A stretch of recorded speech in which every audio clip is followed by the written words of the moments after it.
Welcome to One on One. I'm Greg Bassett, your host from the Salisbury Independent newspaper. It's a big day here at Pack 14. We've got someone in the house who everyone's talking about. He's Nick Simpson. Welcome, sir. Thank you for having me. Now, you are the man in town right now because you are building a huge high-rise in downtown Salisbury. I want to know all about it. Well, it's the Ross building. It'll be 14 stories. Wait, before we go there, where did you come up with the name The Ross? Are you that's a good big question. big fan of Friends? Is that what it was, Yeah, or what? I get that a lot too. It actually was kind of organic. We were looking for a historic name, and at the time, it was actually one of our interns. His name was Ross, and he's like, "Let me put it on the list." And I was like, "That's my middle name, and it goes back in my family quite a bit." And so I put it in front of some other people who were involved in the project without giving them any indication of which name to pick, and they ended up picking the Ross. So it really is, I guess it was meant to be, but it Well, is. and I like it because it's a big, powerful project, and I feel like that's a big, powerful name. Well, thanks. Yeah. So, it's my middle name. But anyway, tell us about the Ross, sorry.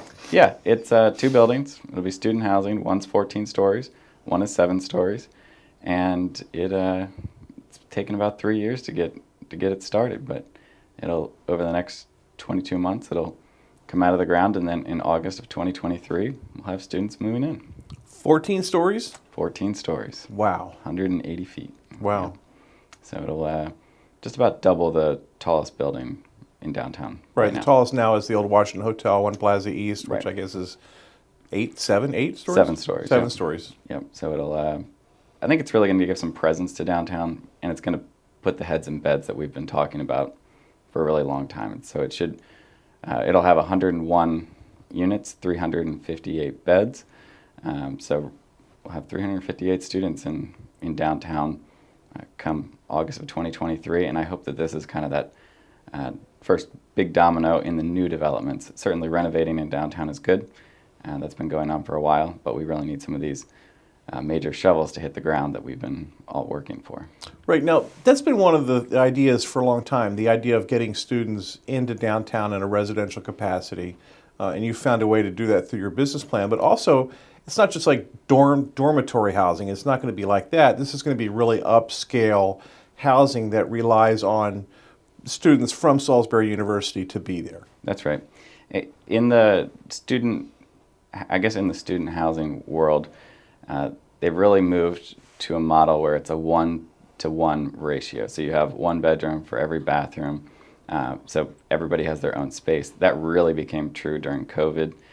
We've actually seen a lot of capital continue to go into student housing after COVID tested the industry, and it really performed quite well. The off-campus properties that did not have to issue refunds, they actually performed quite well, and a lot of investors are now thinking maybe the relationship with the school should be severed at the point of the money. Right. Where some of the on-campus housing, they were forced to refund, and that really hurt the investors, I think, for the first time. So made people rethink about it. But these are not small investments, and people really put a lot of detail and thought into making sure that the students are going to be happy when they move in. Right, and you're able, in a business model sense, you're able to charge more for each unit because it's students paying individual rents within that one unit. That's right, and you have, so it's a follow the money type of thing. So it's a cost per square foot to build it, and you need to get X amount back to have a good enough return. In student housing, you can charge per bedroom, and it's an individual lease. So I think that's where, since it's a high turnover, it's a specific product, you have to have certain type of management. It is slightly higher, more per square foot than a multifamily building where a typical family would live, but you're providing the students with all of their Wi-Fi, the furniture, kind of that community feel. They have study rooms, they have rooftop decks, all the different things that you're going to want to just pretty much put your stuff in the car and move to school as easy as possible. Right. Now, as someone, one of the themes of the show is that I'm wrong about everything. So whatever I say in terms of my predictions for the Ross will be wrong. That's guaranteed. But it seems to me, like just as a pedestrian, not knowing anything, that this is a big project. Do you need to build something so big? Are you worried about overextending yourself? Well, no. So I think a lot of people have had that, they've had an outside looking in type of perspective, but on the inside, it takes a lot of planning. I mean, we didn't just Right. jump to this. It Right. was there's a very systemized way that we get to where we ended up. And in this project, to do something tall, you have to have economies of scale. You need to do something relatively big. It wouldn't be cost. It would be cost prohibitive to do something smaller on this particular project. So I think that's also going to be true on some of these other projects in downtown. The ones that are kind of in the middle, don't have enough units. It's harder for the management to be. It's hard to have professional management oversee all of those units because the cost has to be spread over so Right. many. So we were looking for, here's the intangible side of this. We were looking for something that was going to make a statement, something that people drive into town from 50 or 13. The students are going to notice. They're going to be very interested to go and come take a tour of our property. We wanted to bring people in, and not just the students, but the people who live in our area who look downtown but really haven't been downtown in a long time. I'm hoping that these type of projects are what maybe pull them into the restaurants and the shops for the first time in a while. It's going to change the skyline. Salisbury will never be the same. That's the hope. Yeah. That's the hope. That's So, really interesting. Now, you were sort of the man through the wall, the first one through the wall in terms of this tax incentive plan for downtown. It's called the Horizon Program. The idea is to defer taxes for projects of more than $10 million. I assume your project is much more than $10 million. And you were able to get it passed through the city pretty easily. County was a little bit more difficult. Tell me about that process in terms of the tax abatement and why it's important. Well, I think if we start from the beginning, you have to look kind of globally and look at what our nation went through. So with COVID, the central bank dropped interest rates, so people have the ability to purchase more. At the same time, the government was pretty much helicoptering free money into the economy, trying to keep it stimulated. So you have a lot of money and now cheap money. Right. So now there's a lot of money in the system. And that's causing cap rates to compress or asset prices to go up. So you have asset prices very expensive, and you have that's also going down into construction cost. So when you're trying to get your new development started, you now have a higher cost of construction, which means you have to rent it for more. Unfortunately, in our area, that's not something that's keeping up quite with areas like Raleigh, Durham, Charlotte, Tampa, Orlando, major markets around the country, certainly in the Sun Belt. So the program is allowing local governments to incentivize what they want, and I think this is where Salisbury and Wacomico County are being quite effective. And they want, in Salisbury's case, they want downtown to be dense, and they want heads and beds, and so the Horizon program was designed. It took quite a bit of a heavy lift, though, to get all the way up to the state, to go through the House, the Senate, Right. and then sign off by the governor just to bring it back down to the local level. But essentially, it phases in the increased assessed value of the property. So if a project is going to be a new construction, the existing taxes that are on their property will be paid in full. In the cases of the parking lots that are being purchased by developers, those are currently not on the tax rolls. Right. So those will come onto the tax rolls at their assessed values. The developers will pay those taxes. But the increased assessment on the new construction would then be phased in over a 10 or 20-year period for the county or city taxes. Right. That allows the investors to receive a return that is comparable to these other major markets where the rents are keeping up a little bit better with the cost of construction, which is critical to build these projects that are worth hundreds of millions of dollars. Right. If our area had that kind of capital willing to invest in downtown, it would have happened already. Right. So this was an incentive to get what we want, and I think it's local government being quite effective in attracting that outside capital to get that construction going and make a lasting impact on what downtown can be. And I think main streets are coming back all over the country, and I think we can see examples of that in different pockets. Certainly, we've seen some main streets throughout the South that we've really tried to emulate. I really like to look closer. I like the Annapolis Town Center. Sure. And I think that'd be nice to have something similar to that in the downtown area. Yeah, and I think this will probably look a lot like that in terms of the scope. I mean, it's certainly that's bigger, but that's the old Parole Shopping Center set vacant for years. They weren't able to tax assess it for very high because it didn't have much value. But then once they put something on it, they were able to tax it for a lot more because it had value. That's right. That's right. Jake Day, the mayor, said the other day, you can't count the eggs before they hatch. You can't count on these tax dollars as if they're going to happen without these incentives.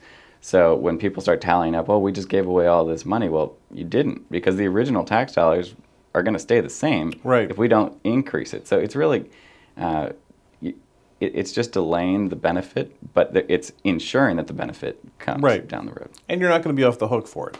You're definitely not off the hook for it. No. Right.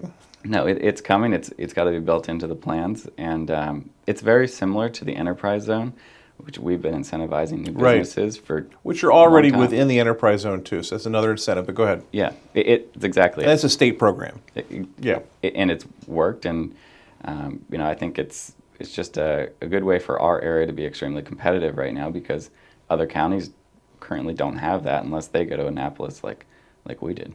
Right. And that's one of the other things with it. The people who've been skeptical about this, I haven't understood their argument, because what's your county tax bill now, like $19,000 a year? Yeah, something like that. Now, so some people said that, I took the three building. As far as the Ross project is concerned, I mean, this is not a Ross tax credit. This is a downtown and could be applied anywhere else in the city or county. Any project of more than $10 million with residential implications. Exactly. Yeah. As far as our project, some people were criticizing, saying that we took down the existing buildings and then our tax base went down. That was not the case. Our assessment went up throughout COVID, even though the buildings weren't there. And that's okay. But then the increase after the construction would then be phased in over time. I think it's just a great way for these other projects in downtown, which I knew would also be facing the same difficulties. Right. Lot 1, Lot 10, 16, 500, the Marina, all these projects that we've been talking about, I knew that they were going to probably be doing the same, or coming up against the same headwind. Right, which is why you were the man through the wall. They're going to follow you, but you were the guy who went out there and had to go through it first, and that's going to set up the developers of Lot 1, certainly. It's going to set their pattern up in terms of how they do it. I would think that this is probably front and center to making sure that the projects are feasible. Absolutely. Right. Absolutely. Yeah.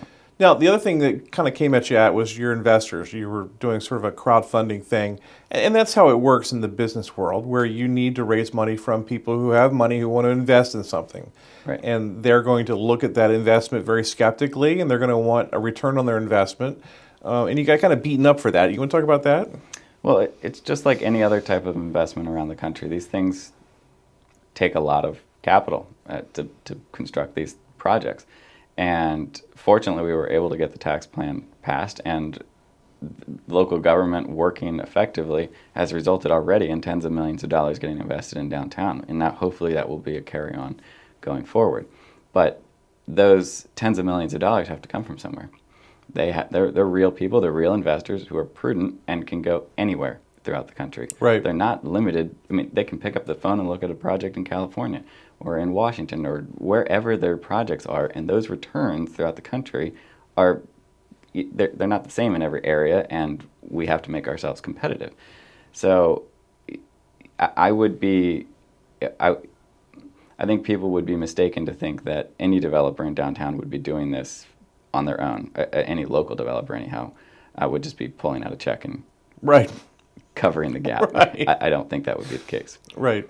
And I was stunned during the discussion. One of the council members asked the city if they were going to lend money to the Ross to get it developed, but it doesn't work like that. There's a situation where banks, it's capitalism. You're taking the risk. You go to the bank, you go to your investors. The city provides the canvas for you to do your art on, perform your art on, basically. Exactly, and they set the stage by getting Main Street, fixed up, and really, I think, over the past, 10 years, it's really been front and center of that conversation of making that transition. I've been involved in a lot of the other renovations in downtown, but this is like, this is, I think, the difference of turning to renovating what we have and now creating new is I think that's a little bit more difficult. I think it's going to take quite a bit more capital. Right. And I think if we wanted more of the same, we can pass the same type of. Right. We don't want that. That's why we're passing these types of legislations. Yeah, this is a big step. Renovation, you talk about that. I love that you're keeping the historic part of the old Oddfellows building and the other building there, where my friend's father had his law firm for years, used to go in that building all the time.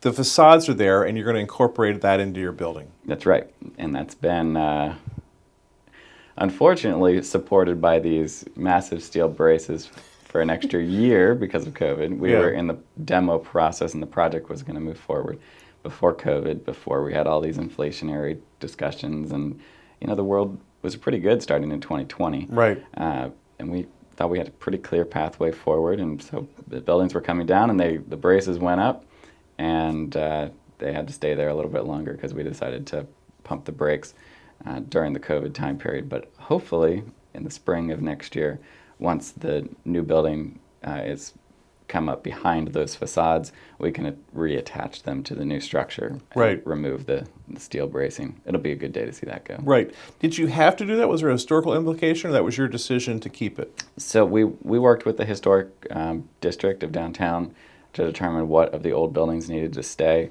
It was something that we had seen in other areas. Some people are really big fans of the facade. Some people think the building would look better without it. It's hard to say, but I do kind of like the idea of keeping a piece of history, even though it's a pretty expensive proposition. Right. I was going to say, you must have spent a lot of money just keeping that thing upright this whole time. Yes, sir. It was a lot. So. Yeah, but I think it's really going to add to it, and it's a salute to the past, and I think that's important. Especially on Main Street. I think the history down there is neat, and I really enjoyed when we were demoing the buildings and clearing them out. You could really see that these are 100-year-old structures that were pretty neat to. Right. I mean, they had certainly run their course. They needed large renovation or to either be torn down, but it was neat to see some of the history throughout. Right. And the Chamber building, which was the old bank building on the corner, there was no historic, really, need to save that. No. I think that wasn't deemed contributing to the downtown historic element. So it was much easier to just take that down. The footprint of the new building's much larger, and will certainly give a much bigger presence to that corner. Now, when I look at your plans, it's obvious that the high-rise is going to be residential. Will there be some retail in there, too? So the retail that we had originally planned for the project is currently cut because of COVID. Okay. So again, back to the banking world, a lot of this stuff is determined by the financing world. And going out and getting loans for projects right now is much easier on a residential setting. If you're talking about going to get loans and getting investors for retail, not residential, that's a much different question. As you saw, because people will pay their rent, but a business might fail. Yeah, especially retail right now. I mean, they were really hurt during the pandemic. Just nationwide, the trend has been going online and really direct to consumer, and that's no different in downtown Salisbury versus in Cleveland, Ohio. It's Amazon is everywhere. So the banks, while Main Street of Salisbury I think is doing quite well, the banks are more gun shy. Sure. So getting the structures constructed was our number one goal. We built it in a way so that we could add it back to the ground level of building 2 down the road, and that hopefully can happen as Main Street continues to become more desirable, and we can actually build a little bit more of a value proposition behind why that makes sense. Developer banker told me years ago, when you look at these architectural drawings, just ignore them. They're eye candy to try to get the loan. Builder can build whatever they want afterward, perhaps. So, but you've got the one building, and then where the Chamber building was, there's another building. What would be in that smaller building? That's also, so it's 7 stories of residential. And between the 2 buildings, we have the gym for the students. There's 2 different pretty large common areas. One's a study room, and then I guess we have a rooftop area and then rooftop decks, so that we can have the dog run and the outdoor area to gather with friends and barbecue and all of those fun things that I'm sure students get to do more than being a professional. See, it almost makes me want to go back and enroll in school because Me I would too. love to hang out on that upstairs deck. Yeah, me too. Look over at the hospital and you'll be able to see the park and Newtown. And it's going to be amazing. I think it'll be really neat. Yeah, I got the chance to fly the drone up to that height. Okay. And take a look at what you can see a lot. Yeah. You can see a lot. So I'm pretty excited to see this building top out. The tower crane will probably, which is the big crane that sits in between the building, will probably come in early spring, and then it'll work its way up. I would say the building's probably going to top out in mid 2022. Wow. Yeah. That's cool. Now Hopefully. you're driving piling now. Driving piling right now, 140 piles to support Building 1. I've been asked a lot about all of the dirt that's getting put onto Building 2, Right. where the old chamber site was. That's called a surcharge. What they're doing is mimicking the future weight of the building Right. with dirt, and we're also working on getting out of the floodplain. So what'll happen is after the dirt has settled and it's all being monitored by engineers, and we have enough compression of the existing soils, we'll remove 2 feet of the soil that's there now, and that will go to fill in the hole where the piles are of Building 1 of the Ross. So it's all thought out. Right. It's well coordinated. Looking forward to watching the construction in action. Yeah, I hadn't thought about the construction implication there because that was Lake Humphreys at one point. It was underwater.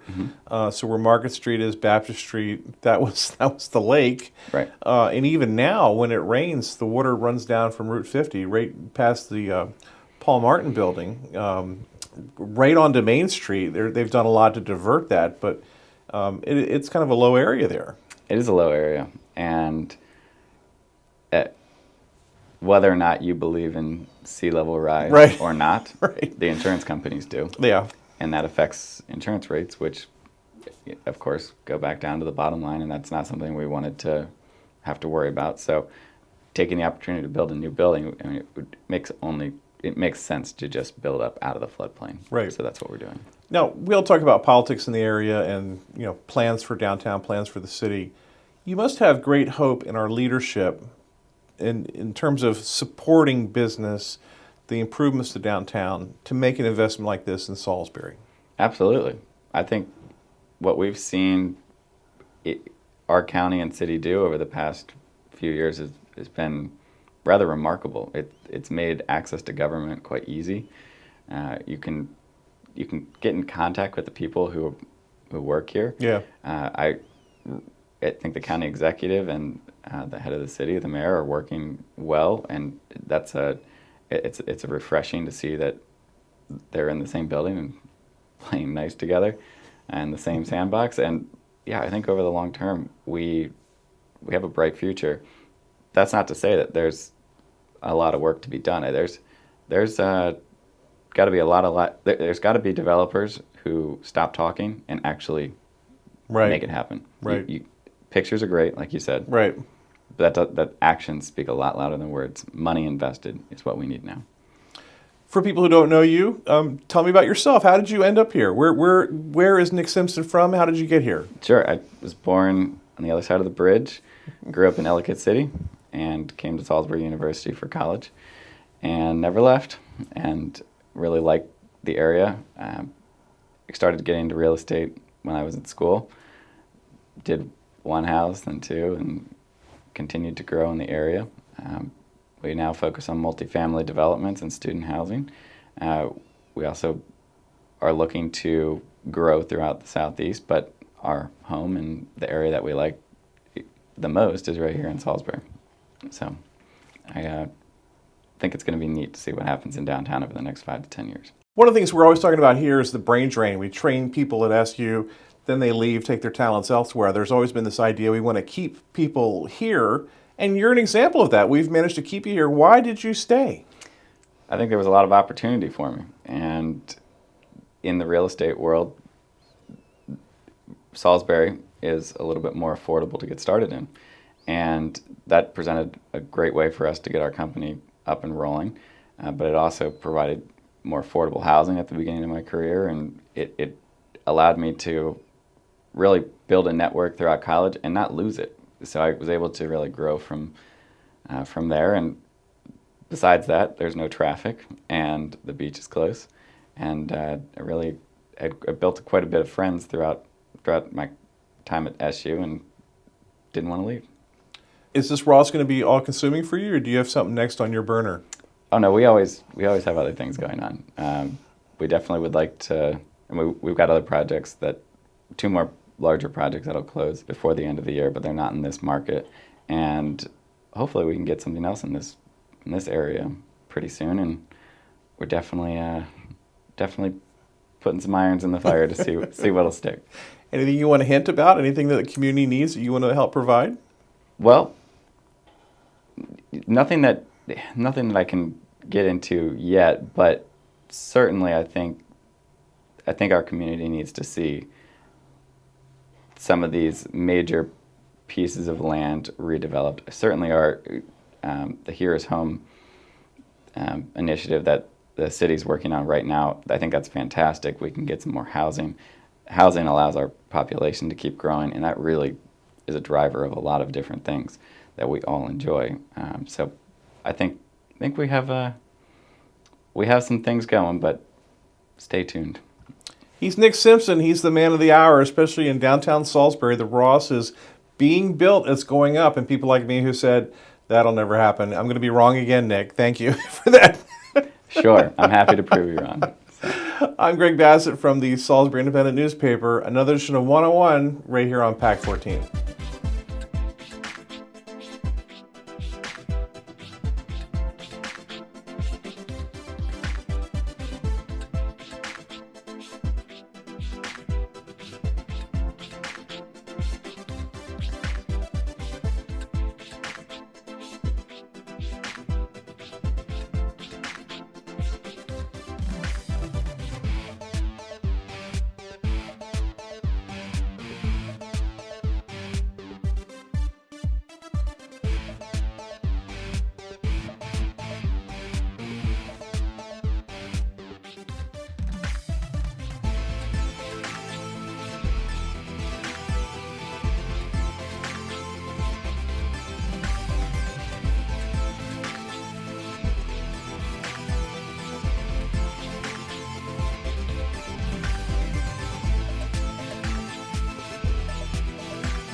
First Shore Federal is proud to support PAC 14 and one-on-one. We'd encourage every business to support PAC 14 and pick a program and support it, and let's make a difference.